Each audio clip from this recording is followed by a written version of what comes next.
Katika pitapita yangu nimekutana na mjadala mpana kuhusiana na hotuba ya Rais wa Jamhuri ya Muungano wa Tanzania Dr. Samia Suluhu Hassan aliyotoa wakati wa sherehe za Baraza la Idi ambalo lilifanyika katika ukumbi wa mkutano wa kimataifa wa Mwalimu Julius Kambarage Nyerere hapa jijini Dar es Salaam.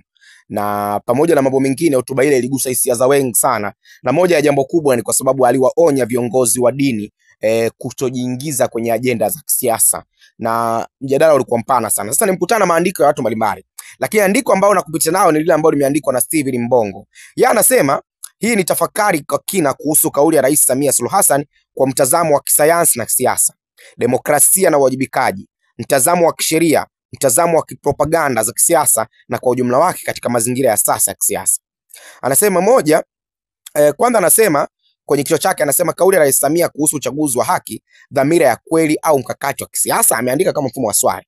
Sasa katika kujenga hoja yake anasema moja, mtazamo wa kisayansi ya siasa, demokrasia na uwajibikaji.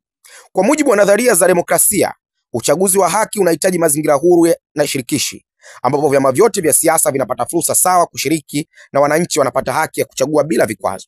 Kauli ya Rais Samia kwamba serikali imejipanga kuhakikisha uchaguzi mkuu wa mwaka huu utafanyika kwa kufuata misingi haki inapaswa kupimwa dhidi ya hatua halisi za kisera na kisheria zinazochukuliwa kuhakikisha mazingira ya kisiasa yanakuwa shirikishi.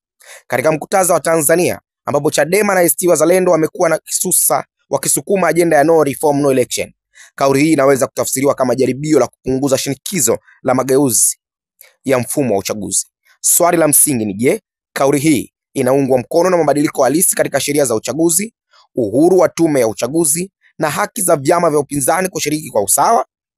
Mbili, mtazamo wa kisheria. Katika nyanja za kisheria, uchaguzi huru na wa haki unategemea misingi ya sheria inayotoa uhakika wa uhuru wa vyombo vya usimamizi wa uchaguzi, haki ya vyama kushiriki bila vikwazo na uwepo wa sheria zinazoweka mazingira ya haki kwa vyama vyote. Kauli ya Rais Samia inahitaji kupimwa kwa misingi ya sheria za uchaguzi. Je, zimefanyiwa maboresho kuruhusu mazingira shirikishi au bado zinabeba kasoro zinazopendelea chama tawala? Uhuru wa vyombo vya uchaguzi. Tume ya Taifa ya Uchaguzi kwa maana ya NEC, na sasa hivi ni Tume Huru ya Taifa ya Uchaguzi INEC, ina uhuru wa kweli wa kusimamia uchaguzi bila kushawishiwa na serikali? Haki za wagombea. Je, vyama vya upinzani vina uhuru wa kufanya kampeni bila kubughudhiwa? Bila hatua halisi katika maeneo haya, kauli ya Rais Samia Suluhu Hassan inaweza kuonekana kama tamko la kisiasa lisilo na dhamira ya kweli ya utekelezaji. Tatu, mtazamo wa kipropaganda za kisiasa. Katika siasa, propaganda hutumika kama zana ya kushawishi umma kuelekea imani fulani, hasa nyakati za mvutano wa kisiasa kama kipindi hiki cha kuelekea uchaguzi mkuu. Kauli ya Rais Samia Suluhu Hassan inaweza kuwa na malengo kadhaa ya kisiasa: kupoza madai ya upinzani kwa kuwa Chadema na ACT Wazalendo wamekuwa wakisukuma mageuzi ya mfumo wa uchaguzi. Kauli hii inaweza kuwa njia ya kupunguza makali ya hoja zao kwa kuwapa wananchi taswira kwamba serikali inafanya kazi kuboresha uchaguzi hata kama kwa uhalisia hakuna mabadiliko makubwa. Mbili, kuimarisha mamlaka za serikali. Kwa kutumia jukwaa la Baraza la Idi ambalo linahusisha jamii kubwa ya Waislamu, kuna uwezekano kwamba serikali inalenga kujenga uaminifu kwa jamii za kidini kwa kauli inayosisitiza amani na mshikamano, huku ikijiepusha na mjadala wa msingi wa uchaguzi huru. Tatu, kubadilisha mazingira ya mjadala. Badala ya kuzungumzia uchaguzi wenye ushindani wa haki, kauli mbiu ya amani ndiyo msingi wa maendeleo inasukuma hoja kwamba uchaguzi unapaswa kuwa na utulivu, hivyo kupunguza shinikizo la mageuzi. Katika muktadha wa kisiasa, kauli hii inaweza kuwa leso iliyoficha uchafu kama inahadaa wananchi kwa kauli nzuri, lakini bila mabadiliko halisi yanayohitajika kuhakikisha uchaguzi wa haki. Nne, kauli kama hizi ni ngeni? Ameandika mfumo wa swali. Katika historia ya siasa za Tanzania, kauli kama hizi si ngeni.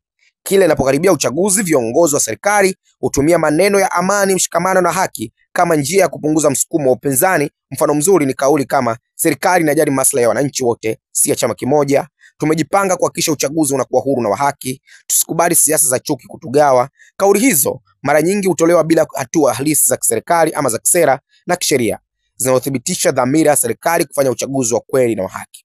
Tano, anasema hitimisho na tathmini ya kina. Kwa mtazamo wa sayansi ya siasa, kisheria na propaganda za kisiasa, kauli ya Rais Samia Suluhu Hassan inaweza kuwa na tafsiri mbili. Moja, kama ni dhamira ya kweli ya kuboresha mazingira ya uchaguzi, basi tunapaswa kuona hatua halisi kama marekebisho ya sheria za uchaguzi, uhuru wa vyombo vya usimamizi wa uchaguzi na mazingira wezeshi kwa vyama vya upinzani kushiriki. Mbili, Kama ni sehemu ya mbinu za kisiasa kupoza shinikizo la mageuzi, basi inabaki kuwa hadaa inayovaa koti la wajibikaji, lakini kwa uhalisia haiwezi kuondoa hoja ya no reform no election.